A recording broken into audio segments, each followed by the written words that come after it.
प्रति उनको चरण कमल चित लावत, मन वच कर्म और नहीं जानत, सुमरत वो सुमरावत। संत महात्मा और विशेष बात नहीं जानते हैं, परमात्मा का सुमरन करते हैं और कहते हैं भक्तों को कि आप भी भगवान का स्मरण करो, तुम्हारा भी कल्याण होगा।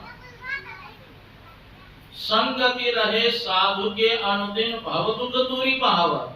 अगर प्रत्येक दिन संत महात्मा के संगति करेंगे क्या होगा?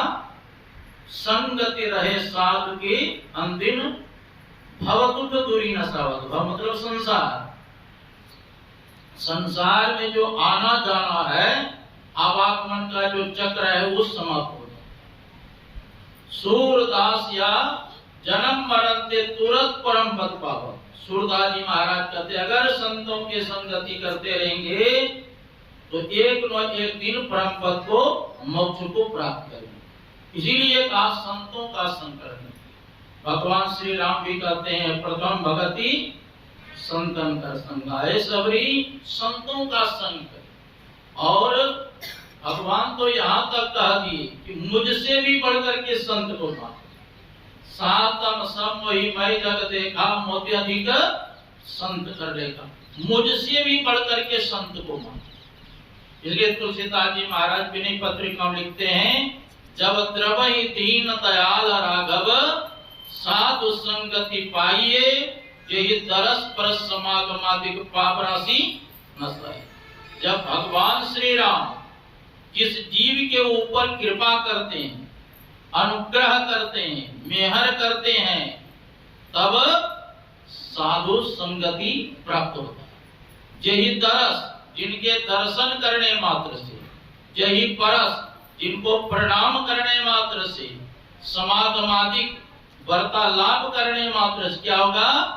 पाप राशि नसाई। पाप का जो राशि है, पाप का जो पुंज है, पाप का जो भंडार है, उस सब नष्ट हो जाता है। इसीलिए कहा संतों का संग करने का। देखो संसार में सब कुछ मिल जाना आसान है, लेकिन संतों की संगति मिलना बड़ा मुश्किल है। तुलसीदास जी महाराज लिखते हैं शुद्ध दारा और लक्ष्मी पापी के घर होय, संत समागम हरि कथा तुलसी दुर्लभ। शुद्ध कहते हैं पुत्र को, दारा कहते हैं पत्नी को, और लक्ष्मी कहते हैं संपत्ति को। कहते ये तो पापी को भी घर में मिल जाएगा, लेकिन संतों के समागम हरि कथा ये बड़ा दुर्लभ। देखिए रावण के पास भी कितनी संपत्ति थी, सोने के महल, रुपए के छाजा, सोना का ही महल था, सिर्फ रावण का नहीं पूरे लंका को, चांदी का छत पिटा हुआ। और पुत्र कितने थे? 1 लाख पुत्र और 1.25 लाख नाती। 1 लाख पुत्र और 1.25 लाख नाती मतलब पोता। लेकिन कहते ये तो पापी की भी घर में हो सकता है, लेकिन संतों का समागम हरि कथा ये बड़ा दुर्लभ है ना। देखो राम कथा के, कृष्ण कथा के, गुरु कथा के कौन अधिकारी? राम कथा के तेही अधिकारी जिनके सत्संगति अति प्यारी। राम कथा के वही अधिकारी हैं जिनको सत्संग से प्रेम है, और जिनको सत्संग से प्रेम नहीं है वह ईश्वर की कथा के अधिकारी नहीं। हनुमान जी और विभीषण जी में जब भेंट हुआ तो विभीषण जी कहते हनुमान जी से अब मोहि भाव भरोसा हनुमंता, अब बिनु हरि कृपा मिला ही नहीं संता।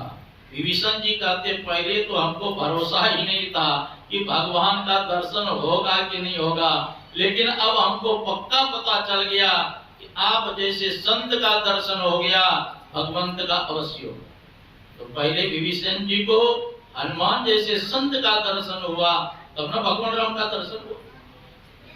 जब ईश्वर की कृपा हो तो संत का दर्शन, और जब संत का दर्शन हो जाए तो समझ लेना भगवंत का भी दर्शन। इसलिए कहा संतों का संग करने के लिए। नारद जी जब सनकादिक ऋषि से भेंट हुई तो नारद जी ने कहा था सनकादिक ऋषि से भाग्योदयेन बहुजन्म समर्जितेन सत्संगमं च पुरुषो लभते यदा वे अज्ञान हेतु कृत मोमद अंधकार नाशम विदाय तदो देते विवेक। बहुत जन्मों का जब पुण्य पुंज एकत्रित होता है तब मानव को सत्संग प्राप्त होता है। जब सत्संग प्राप्त होता है मोह रूपी अज्ञान उसका समाप्त हो जाता है, तब विवेक का उदय। विवेक मतलब क्या कर्तव्य है, क्या अकर्तव्य है, क्या विधि है, क्या निषेध है, इसकी जानकारी होगी। क्योंकि बिनु सत्संग विवेक न होई और राम कृपा बिनु सुलभ न सोई। बिना सत्संग का विवेक नहीं होता है और राम कृपा के बिना आसानी से नहीं मिलता है। इसलिए हम लोगों को संतों का संग करें और वो जो बता दें, एक नाम का जप करें, एक रूप का ध्यान करें, दृष्टि योग अनुसंधान करें तो परम कल्याण होगा।